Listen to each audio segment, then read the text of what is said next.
Hi and welcome to beautiful Zagreb. It is officially autumn and we have a new equipment with us today. It is the Zoom H8 and Libby and I, we thought why not just making another real world test video here in Zagreb. So let's head out and see what this little new handy recorder is capable of.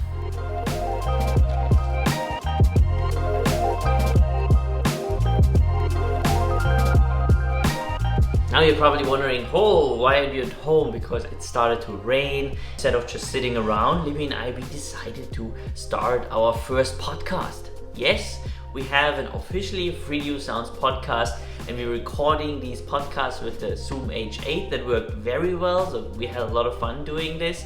And now we go back out in the field and recording sounds here in Zagreb. All what we're doing is we follow the sound.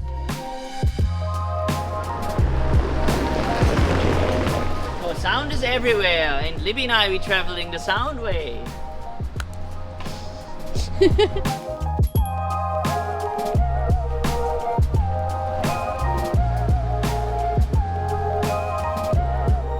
Bridge Tunnel is probably one of my favorite spots here in Zagreb.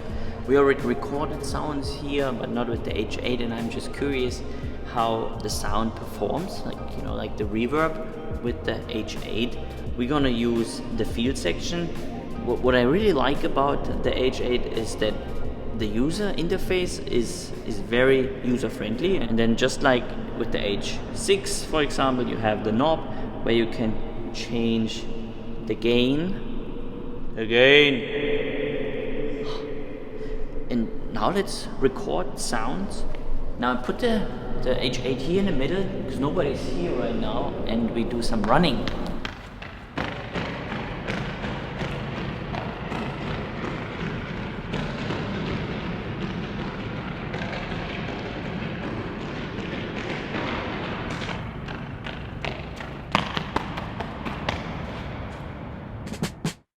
Now we're heading over to a new location.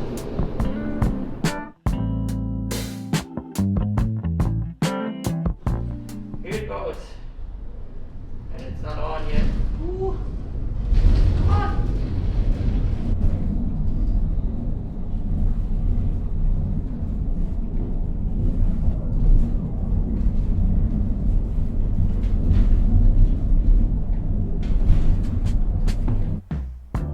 That was a great example why it's good to have a handy recorder always on you.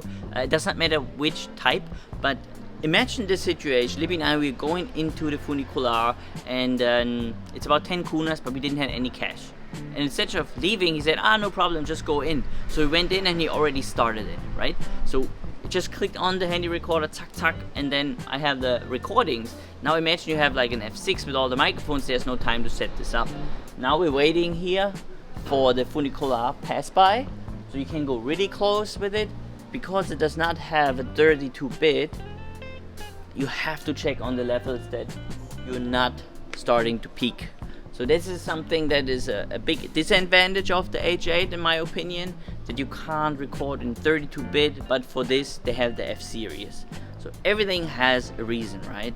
And this one is $400 and the other one starting at $600.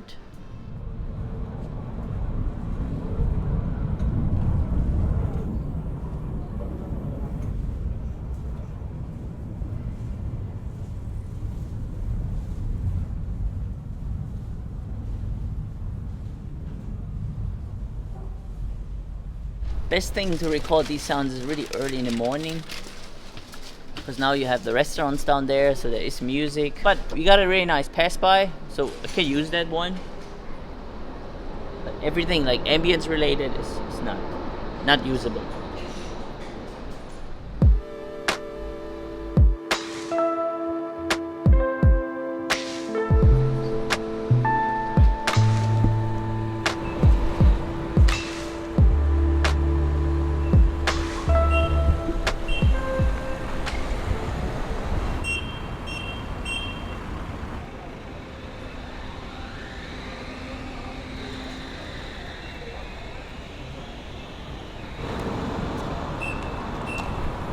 That was also great, we just walked by, and I have to say, I haven't seen Zagreb that busy than today, but it's great with the police officer. But now when I see at the levels and how I record, I only wanted to use the XY, and the gain knob is already at 9.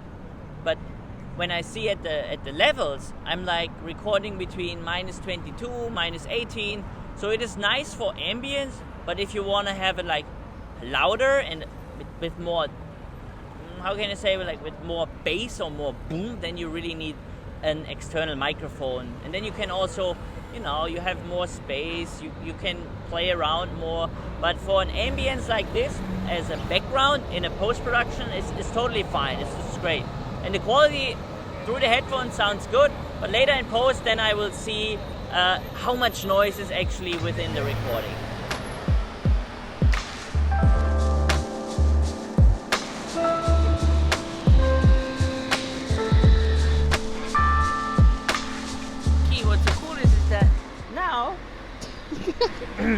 So I'm putting up the recorder. It's like a security recording, right?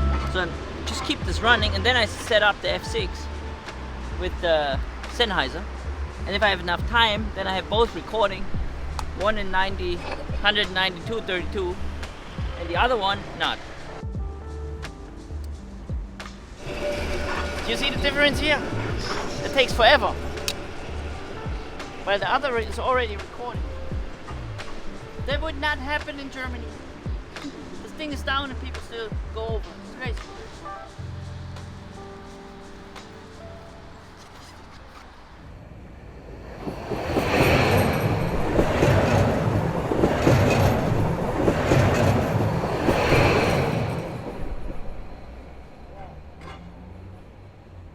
See, I couldn't even make it because it's so quick. But because I have the H8 here, I get the sound of the train. You see, that's good why to have like a handy recorder, because it's just not enough time, you know. But I also was distracted by the people just crossing. Maybe there's another train coming, because as long as they don't go up, and everything is manually, so there is another person who does it. Maybe I get another song.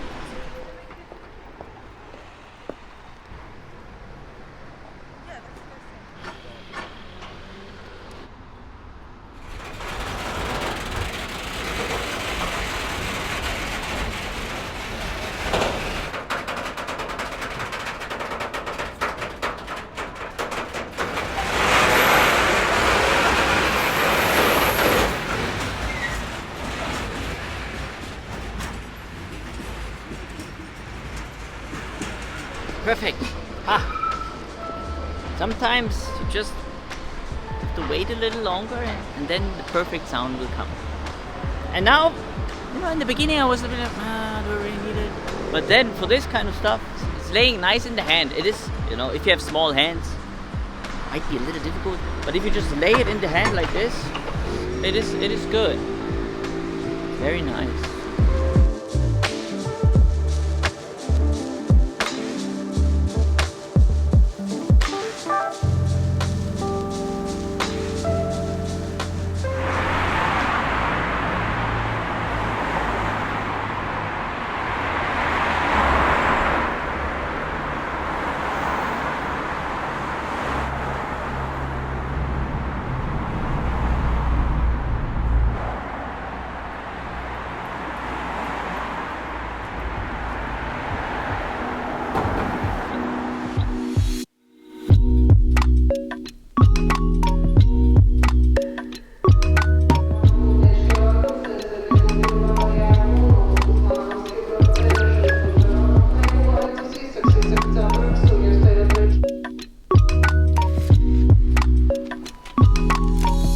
Announcement. I want to give you my honest opinion about the Zoom H8, and why not here at the train station. Zagreb is a beautiful place. We have a nice sunset now. If you open the box, you will see that there are several parts that aren't included that we're using. You know, there's no strap. There's also no wind protection. There's no foam in it. And a foam would be nice. So I'm using this one that I bought for the H6 a year ago in Singapore. And it works great. So you have to get this accessory if you want to record outside. Also, like, the new capsules are not in the box, so they will announce later this year. If I think about that, I started with the H6 or with the HN and then I went over to the H6 and I recorded in 9624. It's exactly what this recorder does as well. So it's not going up to 192 24 or 32. That's more for the F series. And in my honest opinion, it's like a step back, I would say. So when I went out with Libby and recording, first I wasn't really, how can I say, I was not so motivated than with an F6, for example. For me, I thought, is it really what I want? But then, while I'm recording, I remembered why is it great to have a handy recorder like an H8, H6 or H4n, because it is so handy. It is so quick. I have it around my shoulder, I turn it on and I just keep on recording. So it is a great recorder if you are a beginner and you just want to record. You want to hit the record button and bam, that's all what you want. And for this it is great. But then you can also get maybe an H4n or an H5, but the price, $400, and this is a lot what you get for that price. I wonder if you're gonna like your hair, by the way. Oh, I haven't seen. Now the main question is, would I use the H8 as my main recorder? And of course not, because I have the F6. But in this example at the train stop, with the barrier, having a recorder like this handy, you run and gun, talk, it's perfect. And you get a great sound. For ambience recording, background post-production, that's great.